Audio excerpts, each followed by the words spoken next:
Big boss Malayalam season 7 live അപ്ഡേറ്റ്സിലേക്ക് പോകാം. ഷാനവാസും നെവിനും കൂടി ഇപ്പോൾ ലൈവിൽ കുറെ നേരമായിട്ടിരുന്ന് പല കാര്യങ്ങളും സംസാരിച്ചുകൊണ്ടിരിക്കുകയായിരുന്നു. ഇവര് തമ്മിൽ അന്ന് ആ ഒരു പ്രശ്നം നടന്നതിൽ പിന്നെ ഇപ്പോഴാണ് സംസാരിക്കുന്നത്. ഇവര് സംസാരിച്ച് സോൾവ് ചെയ്യുവാണ് പ്രധാനമായിട്ടും. ആ ഒരു വിവാദവും കാര്യങ്ങളൊക്കെ ഉണ്ടായതിന്റെ ആ ഒരു എക്സ്പ്ലനേഷനൊക്കെ കൊടുത്ത് അങ്ങോട്ടും ഇങ്ങോട്ടും സോൾവ് ചെയ്യുകയാണ്. നെവിൻ പറയുന്നത് എന്താണെന്ന് വെച്ച് കഴിഞ്ഞാൽ ഷാനവാസിന്റെ മോള് വന്നേ പിന്നെ ഷാനവാസിന് ഒരു സോഫ്റ്റ് കോർണർ തോന്നി തുടങ്ങി, അങ്ങനെ ഒരു കാര്യമാണ് പറയുന്നത്. ഷാനവാസ് പറയുന്നുണ്ട്, അന്ന് ഞാൻ അങ്ങനെ ഒരു നിലപാടെടുക്കാൻ കാരണം നമ്മുടെ പ്രിയപ്പെട്ടവർക്ക് ഒരു അബദ്ധം പറ്റിപ്പോയി എന്ന് അവര് തന്നെ പറയുമ്പോൾ നമ്മൾ അവരെ സപ്പോർട്ട് ചെയ്യണമല്ലോ.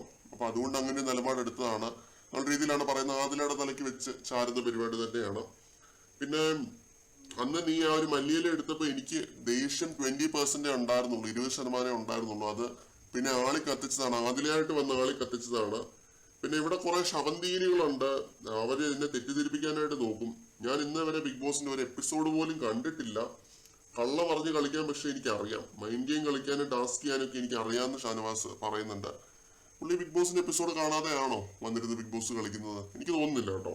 പുള്ളി പറയുന്നുണ്ടെന്നുണ്ടെങ്കിലും എനിക്ക് തോന്നുന്നില്ല അങ്ങനെ ഒരു കാര്യം.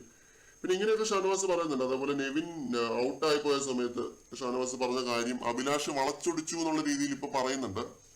അത് അന്ന് ഷാനവാസ് എന്റെ കണ്ടന്റ് പോയി എന്ന് തന്നെയാണ് പറഞ്ഞത് കേട്ടോ, അല്ലാതെ വേറൊന്നും അല്ല പറഞ്ഞത്. കോംബോ പോയി, കണ്ടന്റ് പോയി, അങ്ങനെയാണ് പറഞ്ഞത്. ഇവര് തമ്മിലുള്ള ചിരിയും കളിയും സാധനങ്ങളും ആ ഒരു വേർഡ്സ് ഒക്കെ യൂസ് ചെയ്തെന്ന് പറഞ്ഞു കഴിഞ്ഞാലും ഇത് പറഞ്ഞിരുന്നു.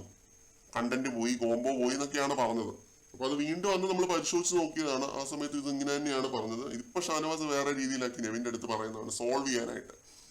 അപ്പൊ അതിപ്പോ ഈ ഒരു വിവാദം നടന്ന സമയത്ത് നെവിനോട് വളച്ചൊടിച്ച് പറഞ്ഞു എന്നാണ് പറയുന്നത്. അത് ശരിയായിട്ടുള്ള ഒരു കാര്യമൊന്നുമല്ല.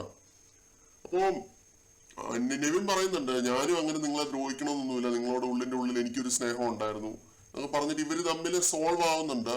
ഇവരെന്നിട്ട് വേറെ പല കാര്യങ്ങളും സംസാരിക്കുന്നുണ്ട്. ഇപ്പോ കൂടുതൽ ലൈവ് അപ്ഡേറ്റ്സുമായിട്ട് വീണ്ടും കാണാം.